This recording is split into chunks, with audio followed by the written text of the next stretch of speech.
कृष्णाय वासुदेवाय हराय परमात्मने कृष्णाय गोविन्दाय नमो नमः। नमो पंकजनाभय नमो पंकजमालिने नमो पंकजनेत्रय नमस्ते पंकजांग्रये। श्रीमद् भागवत महापुराण की जय। श्रीमद् भागवत महापुराण की जय। आज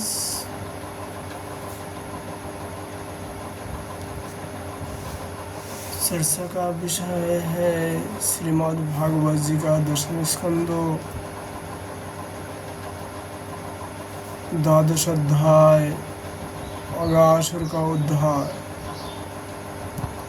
श्री शुकवाच क्वचिदे मनाशाय मनं दधद्व्रजात् यतः समुत्थाय वैश्ववत्सपान् प्रोदयान् शृङ्गरवेणो चरुणा विनिर्गतं वत्सपुरसरह्रिया। श्री सुखदेव जी कहते हैं,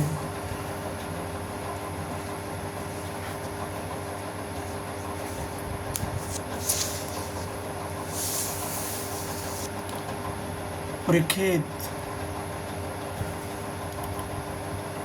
एक दिन नंदन श्री श्याम सुंदर वन में ही कलेवा करने के विचार से बड़े तड़के उठ गए और सिंगी बाजी की मधुर मनोहर ध्वनि से अपने साथी ग्वाल वालों को मन की बात जनाते हुए उन्हें जगाया और वस्त्र को आगे करके वे ब्रजमंडल से निकल पड़े। श्री कृष्ण के साथ ही उनके प्रेमी सहस्र ग्वालवाल सुंदर के वेद सिंगी और बांसुरी लेकर तथा अपने सहस्र वस्त्र को आगे करके बड़ी ही प्रसन्नता से अपने अपने घर से चल पड़े। उन्होंने श्री कृष्ण के अगणित वस्त्र में अपने अपने वस्त्र मिलाए दिए और स्थान स्थान पर बालों से खेल खेलते हुए विचरने लगे। यद्यपि सबकी सब ग्वालवाल काश घुक्सी मोनी और सुवर्ण के गहने पहने हुए थे, फिर भी उन्होंने वृंदावन के लाल पीले हरे फल से नई नई कपोल से गुच्छे से रंग बिरंग के फूलों और मोर पंख से तथा गेरू आदि रंगीन धातु से आपने को सजाया लिया।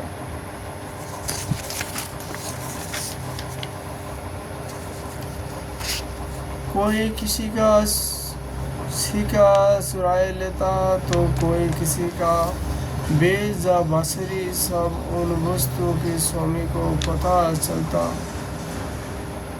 तब उन्हें लेने वाला किसी दूसरे के पास दूर फेंक देता, दूसरा तीसरे के और तीसरा और भी दूर चौथे के पास, फिर वे हंसते हुए उन्हें लौटा देता।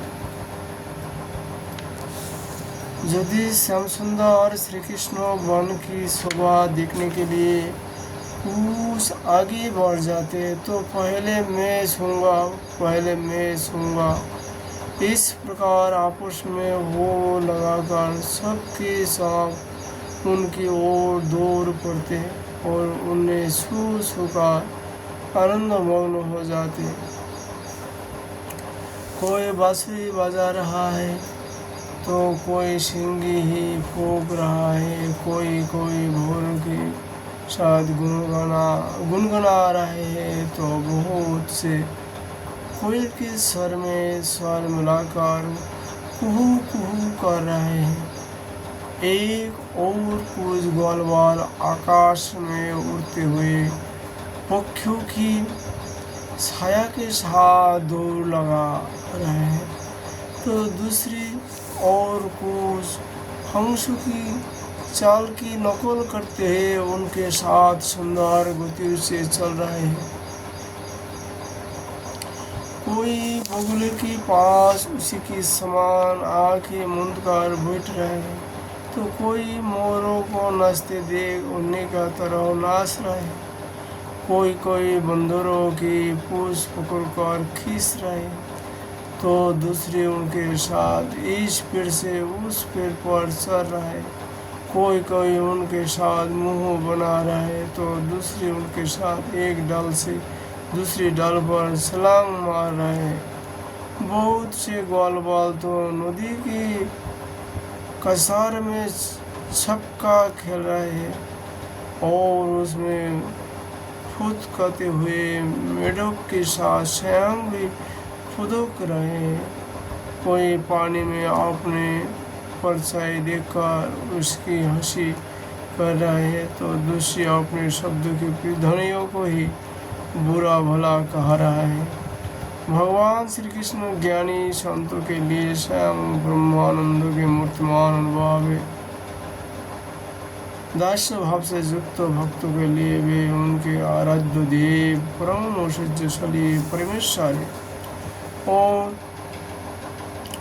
माया मोहित विषय अंधों के लिए वे केवल एक मनुष्य बालक है। उन्हीं भगवान के साथ वे महान पुण्यात्मा ग्वाल बाल तरह तरह के खेल खेल रहे हैं। वो जन्मों तक श्रम और कष्ट उठाकर जिन्होंने अपने इंद्रियों और अंतःकरणों को वश में कर लिए हैं, उन योगियों को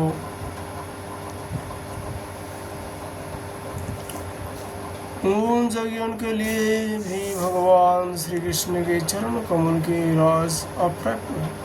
वही भगवान श्याम जिन ब्रजवासी ग्वाल बालों की आंखों के सामने रहकर सदा खेल खेलते हैं, उन्हीं के सौभाग्य की महिमा इससे अधिक क्या कही जाए। सुखदेव जी कहते हैं, परीक्षित, इसी समय अगासुर नाम का महान दैत्य धमका उससे श्री कृष्ण और ग्वाल बालों की सुखमय क्रिया देखी ना गई। उसके हृदय में जलन होने लगी। वह इतना भयंकर था कि अमृत पान करके अमोह हुआ देवता भी उससे अपने जीवन की रक्षा करने के लिए चिंतित रहा करते थे, और इस बात की बाढ़ देखते रहते कि किसी प्रकार के इसकी मृत्यु का अवसर आ जाए। अगासुर पुतना और बकासुर का छोटा भाई तथा कंस का भेजा हुआ था। वह श्री कृष्ण श्रीदामा आदि ग्वाल बालों को देखकर मन ही मन सोचने लगा कि यही मेरे सागे भाई और बहने को मारने वाला है, इसलिए आज मैं इन ग्वाल बालों को साथ इसे मार डालूंगा। जब ये सब मरकर मेरे उन दोनों भाई बहनों के मृत्यु तर्पण की तिलांजलि बांध जाएंगे, तब ब्रजवासी अपने आप मेरे जैसे हो जाएंगे। संतान ही प्राणियों के प्राण हैं, जब प्राण ही ना रहेंगे तब शरीर कैसे रहेगा। इसकी मृत्यु से ब्रजवासी अपने आप मर जाएंगे। वैसे निश्चय करके वह दुष्ट दत्त अजगर रूप धारण कर मार्ग में लेट गई। उसका वहाँ अजगर शरीर एक जुजों लंबे बड़े पर्वत के समान विशाल व मोटा था। वह बहुत ही अद्भुत था। उसकी नियत स्व बालकों को निकालने जाने की था, इसलिए उसने गुफा के समान अपना बहुत बड़ा मुंह फाड़ रखा था। उसका नीचे का होठ पृथ्वी से और ऊपर का होठ बादलों से लग रहा था। उसके जबड़े कंधरों के समान थे और दाढ़ पर्वत के शिखर से जान पड़ती थी। मुंह के भीतर घोर अंधकार था। जीव एक सोरी लाल सर्व खुशी दिखती थी। सांस आदि के समान थे और आंखें दवानल के समान धोक रही थी।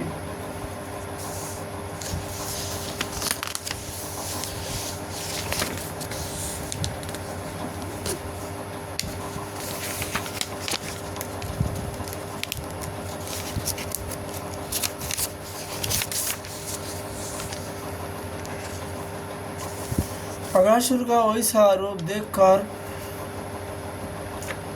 बालक ने समझा कि यह भी वृंदावन की कोई शोभा है। वे कौतुकवश खेली खेल में उत्पेक्षा करने लगे कि यह मानो अजगर का खुला हुआ मुंह है।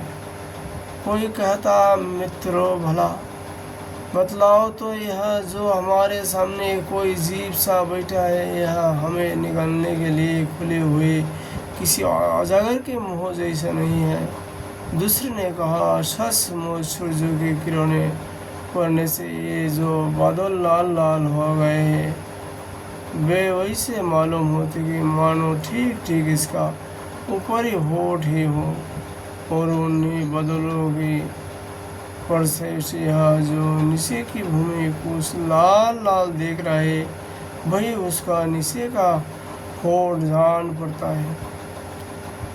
तीसरी ग्वाल वालों ने कहा, हाँ सच है तो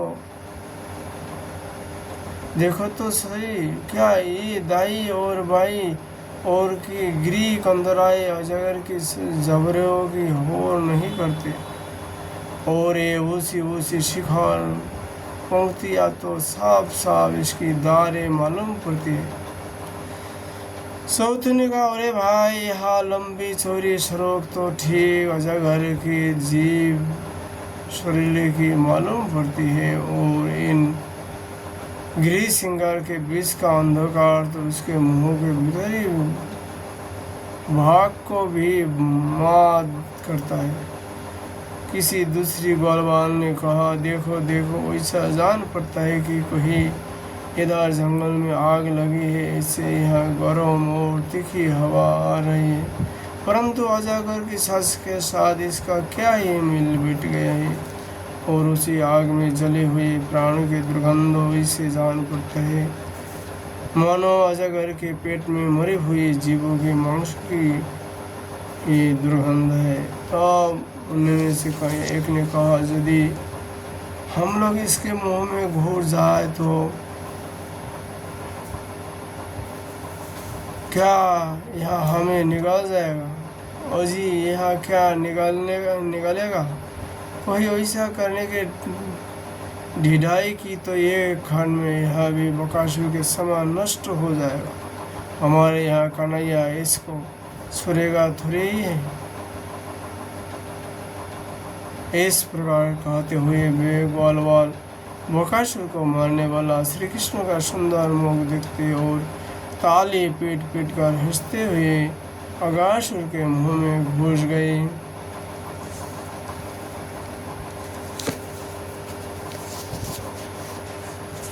उन अनजान बच्चों की आपस में की हुई भ्रमपूर्ण बातें सुनकर भगवान श्री कृष्ण ने सोचा कि अरे इन्हें तो सच्चा सर्प भी झूठा प्रतीत होता है।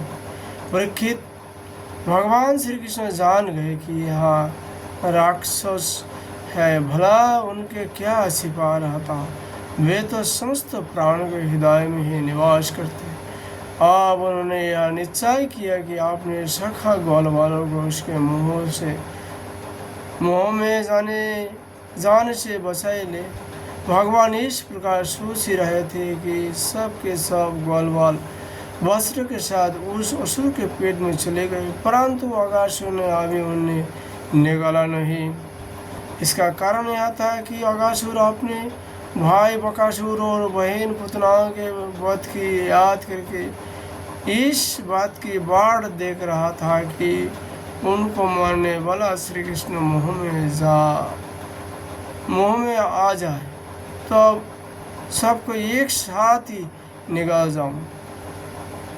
भगवान श्री कृष्ण सबके अभय देने वाला है। जब उन्होंने देखा कि ये बेचारे ग्वालवाल जिनका एकमात्र रक्षक मैं हूँ मेरे हाथ से निकाल गए, और जैसे कोई तिनका उड़कर आग में गिर पड़े, वैसे ही अपने आप मृत्यु रूप अगासुर की जठराग्नि के ग्रास बने गए। तब दैव की इस विचित्र लीला पर भगवान को बड़ा विस्मय हुआ, और उनका हृदय दया से द्रवित हो गया। वे सोचने लगे कि अब मुझे क्या करना चाहिए। वैसे कौन सा उपाय है जिससे इस दुष्टों की मृत्यु भी हो जाए और इन संतों स्वभाव भले भले बालकों को हत्या भी ना हो। यह दोनों काम कैसे हो सकते हैं? परीक्षित, भगवान श्री कृष्ण भूत भविष्य वर्तमान सबको प्रत्यक्ष देखते रहते हैं। उनके लिए यह उपाय जानना कोई कठिन न था। वे अपना कर्तव्य निश्चय करके स्वयं उसके मुंह में घुस गए। उस समय बादलों में छिपे हुए देवता भयवश हाय हाय पुकार उठे, और अगासुर के हितैषी कंस आदि राक्षस हर्ष प्रकट करने लगा। अगासुर वज्र और ग्वाल के सहित भगवान श्री कृष्ण को अपने डालों से चबाकर चूर चूर कर डालना चाहता था, परंतु उसी समय अविनाशी श्री कृष्ण देवताओं की हाय हाय सुनकर उसके गले में अपने शरीर को बड़ी फुर्ती से बढ़ाई दिया।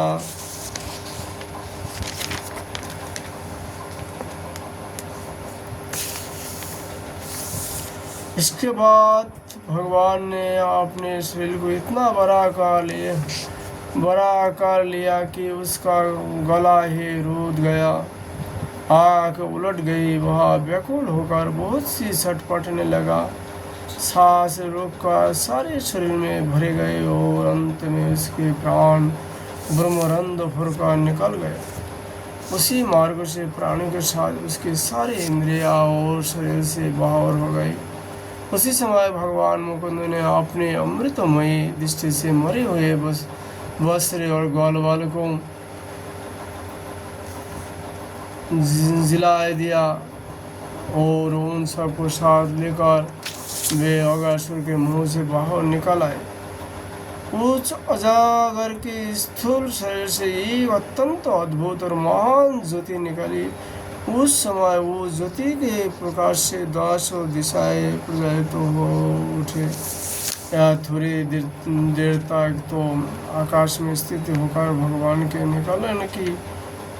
निकालने की प्रतीक्षा करती रही। जब वे बाहर निकाल आए तब वह सब देवताओं के देखते देखते उनमें में समा गई।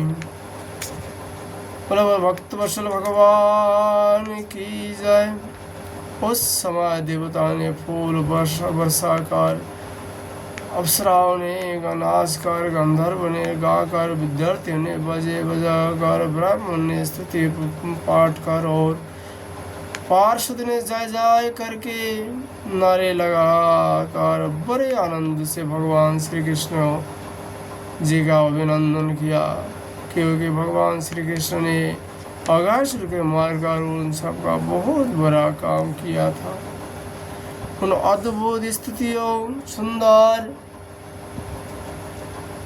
बाजा, मंगलमय गीत, जय जयकार और आनंद सब की मंगल ध्वनि ब्रह्मलोक के पास पहुंच गई। जब ब्रह्मा जी ने वह ध्वनि सुनी, तभी बहुत ही शीघ्र अपने वाहन पर चढ़कर वह आए, और भगवान श्री कृष्ण की यह महिमा देखकर आश्चर्यचकित हो गए। परीक्षित, जब वृंदावन में अजागर के बाद शाम सूख गया, तब वह ब्रजवासियों के लिए बहुत दिनों तक खेलने की एक अद्भुत गुफा सी बना रहा। यह जो भगवान की अपनी ग्वाल वालों को मृत्यु के मुख से बचाया था और अगासुर को मुख्य दान किया था, वह लीला भगवान ने अपनी कुमार अवस्था के अर्थात 5वें वर्ष में ही की थी। ग्वालवाल में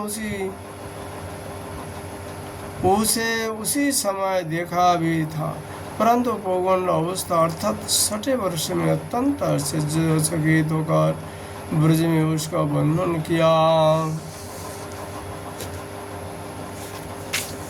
अगासुर मूर्तिमान और पापी था। भगवान के स्पर्श मात्र से उसके सारे पाप धुल गए और उसे उस स्वरूप मुक्ति की प्राप्त हुई जो पापियों को कभी मिल नहीं सकती। परंतु यह कोई आश्चर्य की बात नहीं है, क्योंकि मनुष्य बालक की सी लीला रचने वाला वे ही परम पुरुष परमात्मा है, जो व्यक्त अव्यक्त और कर्म कारण रूप समस्त जगत के एकमात्र विधाता है। भगवान श्री कृष्ण किसी एक अंगों के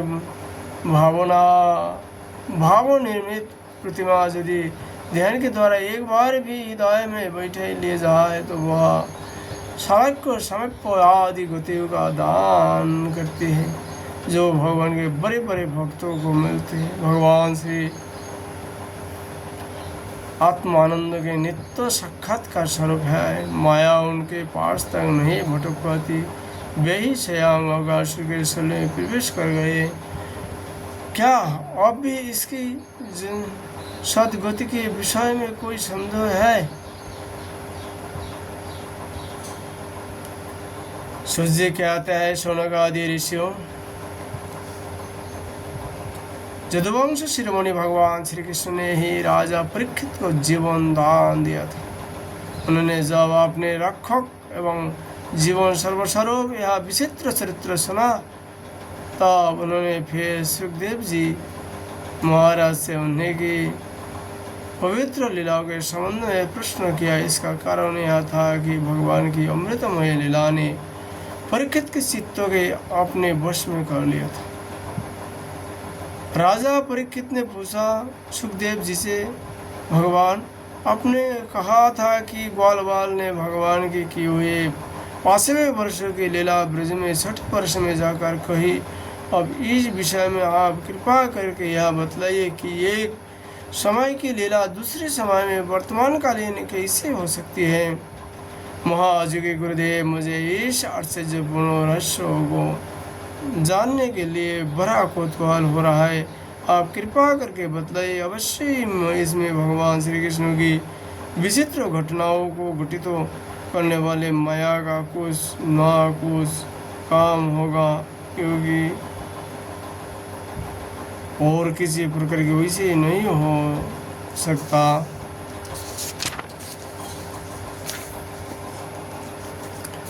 गुरुदेव, यद्यपि क्षत्रियोचित धर्म ब्राह्मण से वासे विमुख होने के कारण वे अपराधी नाम मात्र का क्षत्रिय हो,